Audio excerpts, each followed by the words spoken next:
You wake up tomorrow morning and you're on the street and you have nothing. You don't have a single contact in your network. All you have is the knowledge and experience that you've had throughout your career. How do you build up from there? Well, I've been there many times. So it's no big deal. You just figure out what's needed and wanted and you go do it. You know, people always kind of dump on, fast food industry. If I had to do it again, I'd go work for McDonald's. And the reason I go work for McDonald's, you know, whether it's $7 an hour or 15, I don't really care. I don't really like McDonald's food, but they have the best business systems in the world. You know, how else can a company take virtually non-college educated people and build a fast food industry across the world? And they have the best system. So right inside little McDonald's, you can learn everything you need to learn about business except for the management side of it. So I just go work at McDonald's so I can learn even more. So I look at life as learning. I'm constantly learning. You know, I'm reading constantly, studying constantly. I spend most of my time with entrepreneurs. I don't spend my time with people who complain about the economy, you know. So nothing will really change. I just go back to being an entrepreneur. You know, school is good for people who like school. But here was my poor dad, head of education, PhD, on the governor's board of Hawaii and all this stuff, and his kid, me, and I'm flunking out of school because I can't read, I can't write. And I said I couldn't read, I couldn't write. I was bored out of my mind, you know. I was just, hey. So what I did instead was that's when I met my rich dad, who was my best friend's father, and he used these things called a game. See, games are the best teaching tools. See, when I'm playing this game, this is how the rich taught their kids battle strategies called chess. My rich dad taught me to be a rich man playing Monopoly. We played Monopoly hour after hour after hour. You know, the formula for great wealth of Monopoly is 4 greenhouses, 1 red hotel. So today in Arizona, I own 8,000 greenhouses and several red hotels. I just play Monopoly for real. So that's the power of a game, because a game engages me mentally, physically, because I actually have to move things, emotionally, because when somebody knocks me out, I better wake up. So when you look at business is the same thing. Business is a team sport. I have to have good accountants, good attorneys, good marketing guys, good tech guys, great staff. I have to have great leaders, you know. The trouble with most entrepreneurs are self-employed. So they quit their job. And you know, in America today, the SBA, the Small Business Administration, says there's 28 million small business owners. 28 million. 24 million are classified as non-employers. Remember, they're a one-man team. You know, they'd be like this guy, say, okay, I'm going to take you on. Are you crazy? But that's what most entrepreneurs are trying to do. Because that's what they're taught to do in school, to be the rugged individual. You know, in school, I was very successful as long as I could cooperate at test time. But in school, cooperation at test time is called cheating. In the real world, the guys that have the biggest team win. So all I focus on is putting the best team together. Meanwhile, a lot of the time, the A students in school, they're the doctors and lawyers, they're sitting there all by themselves. They're sitting ducks, but they're entrepreneurs. Do you know what I mean? It's just a mindset, tactics, strategy. I went to military school. I'm a former Marine. So I think like a military operation, which I love chess. So most entrepreneurs, you know, they have this job and they go, okay, I'm going to be an entrepreneur. And this guy's just massacring. Because they went to school, they learned to get a job, and they take tests on their own. They have to be the smartest. That's like the LeBron James. I don't want to be the smartest guy in my team, but I want to have the best team. And that's why I win most of my games. So the last thing I want to talk about debt is one of the best investments I made, because I started off with no money like most people, My first investment was a little $18,000 condo in Hawaii, and I made a whopping $25 a month. I didn't make much money on that deal, but every time I did an investment, be it real estate or business, I got smarter, because experience makes you smarter.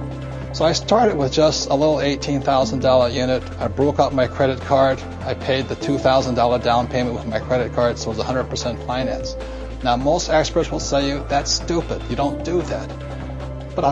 But if you know what you're doing, you can do it. A number of years ago, I bought a $7 million commercial building. I paid for it with zero down. And every month, after everything is paid for, it puts about $30,000 a month income in my pocket, or $360,000 a year for no money down. So that is the price of having a good education or a bad education. A good education is knowing the good debt versus bad debt and how debtors can win if you know what you're doing.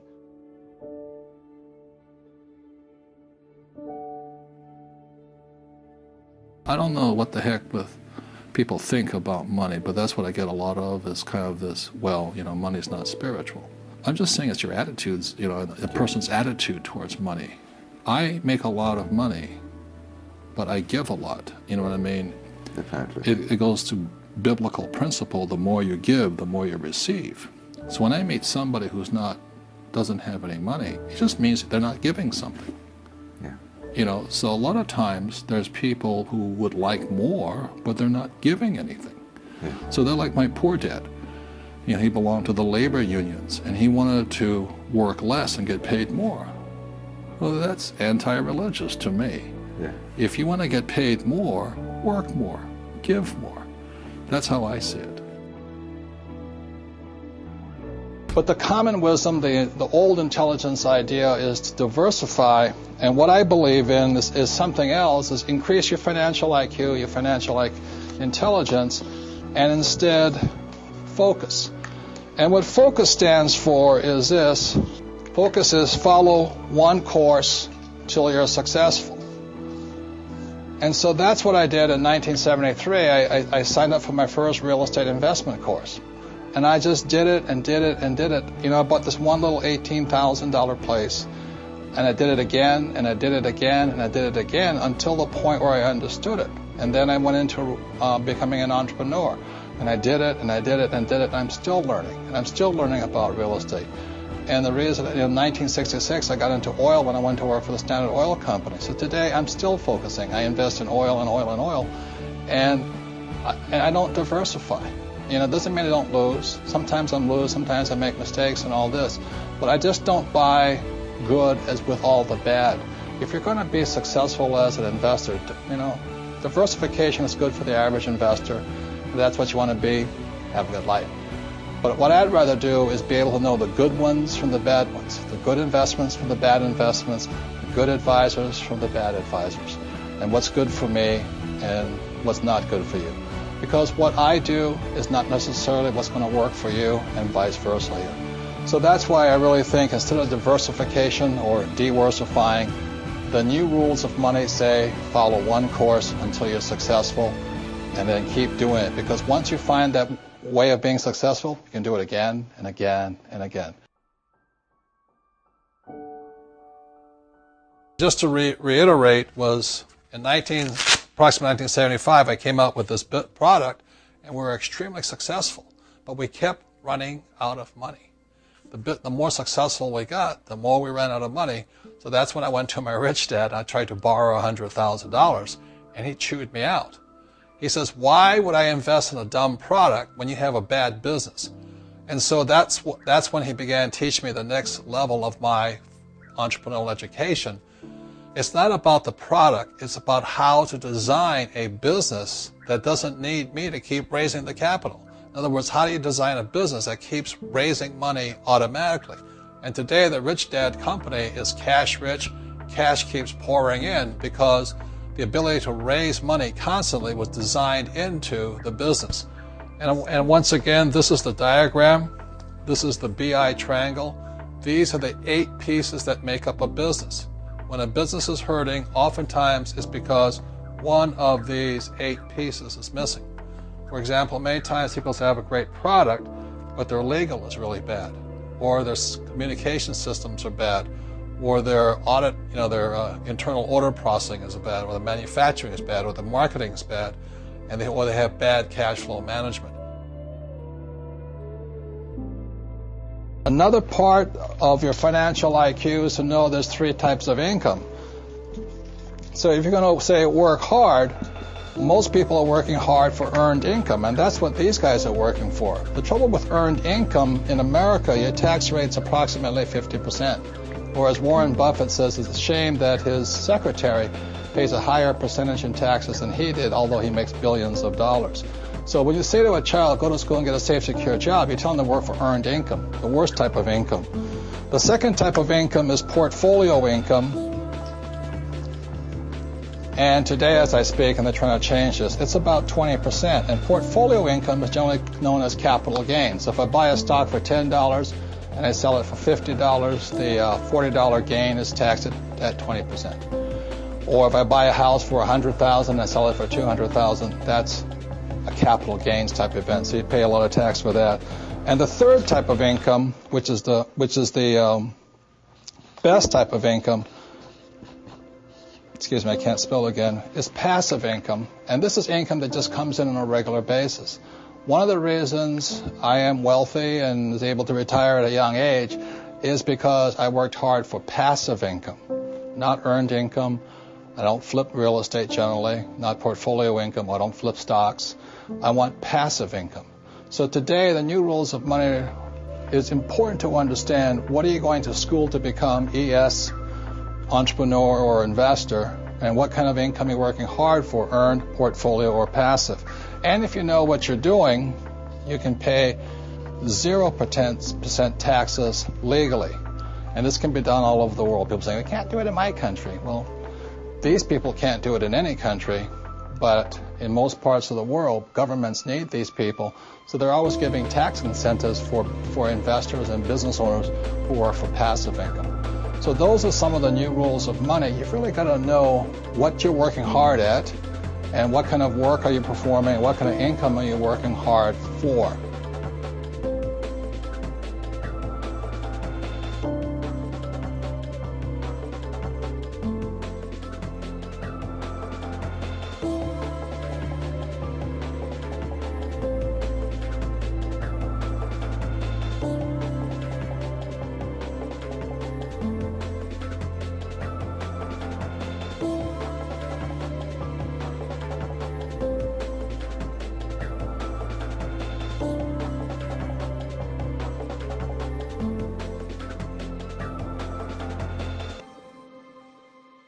Well, most successful entrepreneurs have gone bust, right? Yeah. Henry Ford, an old-time entrepreneur, he went bust 5 times. Okay, look at Steve Jobs. Yep. His own board fired him. Yep. Bill Gates was taken before the Supreme Court for monopolistic practices. Right. Even my friend Donald Trump went down $1 billion. Yeah. I only went down $1 million. So the average person is so afraid of those losses, they never get ahead. Because at school they teach you if you make a mistake or if you fail, you're a failure. But that's not real life. A baby learns to walk by standing up and falling down, standing up and falling down. And our school system punishes you for making mistakes. That's why my poor dad, an academic, was so unsuccessful. He was terrified of making mistakes. The key to raising money, this is Ken McElroy's company, it's called MC Companies. Ken McElroy's business is in the business of acquiring assets. That's why his company gets richer and richer and richer. Every year he adds probably 1,000 new apartment units to his inventory. So Ken's company gets richer and richer because MC Company is designed to increase assets. Poorly designed businesses never have any assets, they have huge liabilities. And I trust that makes sense to you. So Ken McElroy's business gets stronger and stronger and stronger because every year he's increasing more assets. The Rich Dad Company gets stronger and stronger and stronger because every year we add more assets. This year we're adding franchising to our mix. We're also, Rich Brother, Rich Sister, the book has come out. We come out with the real book of real estate, etc., etc. And every one of those products every year continues to send money into our product. So that's an idea of a well-designed business. If you have a well-designed business, I don't care if it's for real estate or making, cash flow board games. If it's well-designed, investors will give money to you because this is a well-designed business.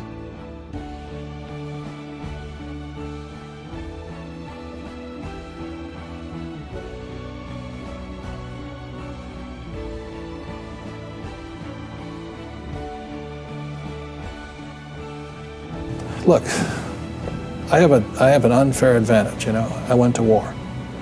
And at war, I'm alive because other guys died for me. When you see stuff like that, how can I quit? Most guys are just wimps, pussies, cowards. They don't have it. So they should get a job.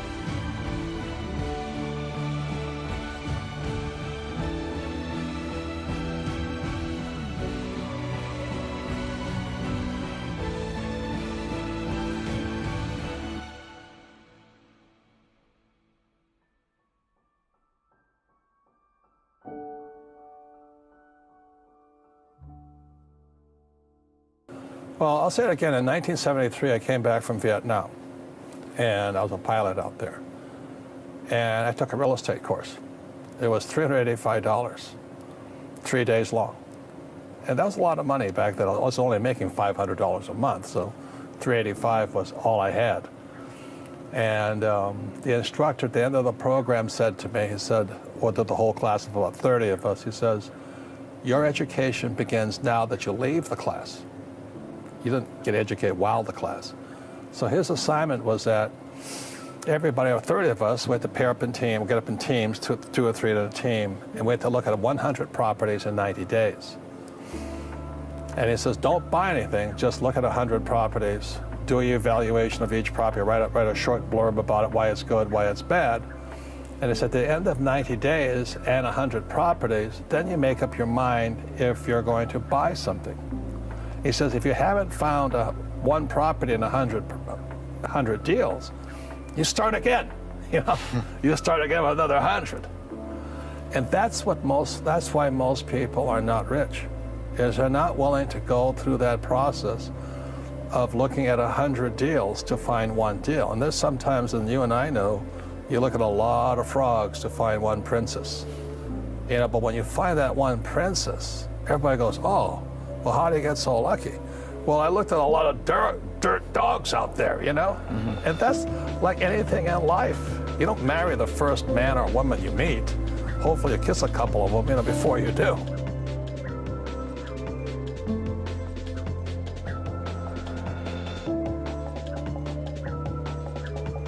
My last paycheck, I still remember it clearly.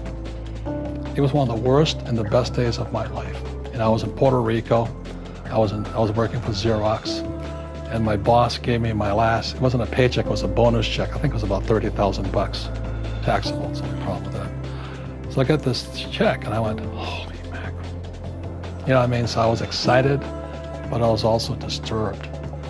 And so this other guy comes up to me, his name was John, and John says to me, he says, you're gonna be back. I said, why?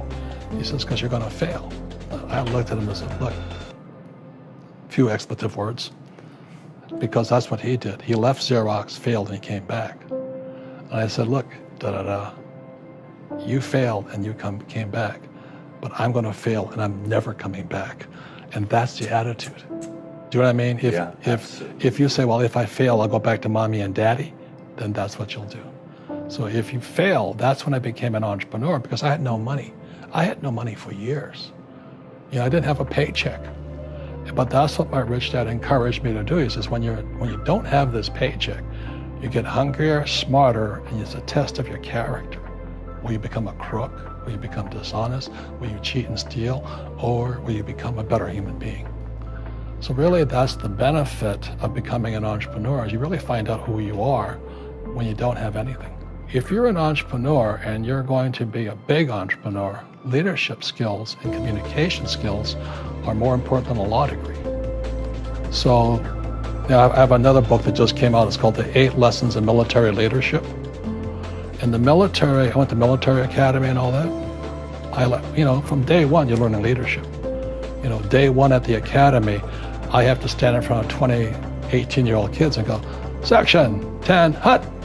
And naturally, they're going to say, screw you, So that's when you learn to be a leader. Now, as you said to me when we first met, the trouble with the military, you get a little rough. Probably the #1 skill to be an entrepreneur, which is leadership, the ability to listen, to not take it personally, and still get the job done.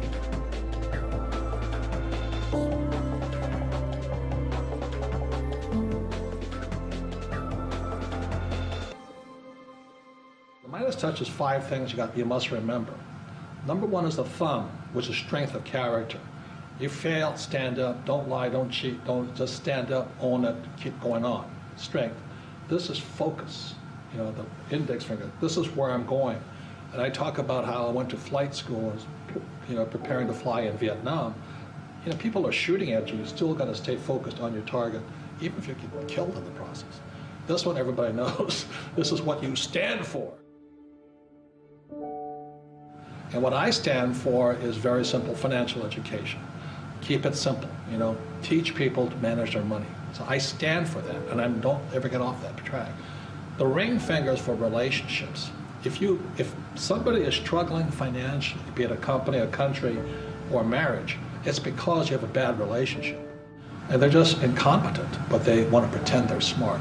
And then the little one is a little finger. Every entrepreneur must do something that nobody else does. For example, in the United States, Walmart, their whole system of business is designed to give you the lowest price possible, everything. Whereas a little mom and pop store, they'll say, well, we put things on sale. That's not the same thing. FedEx says overnight. That was their whole thing. They built the whole company around that little promise. Domino's Pizza in America was pizza in less than 30 minutes. So the entire business was built around one simple little promise. And those are the things that make entrepreneurs extremely rich or extremely poor if they don't have those 5.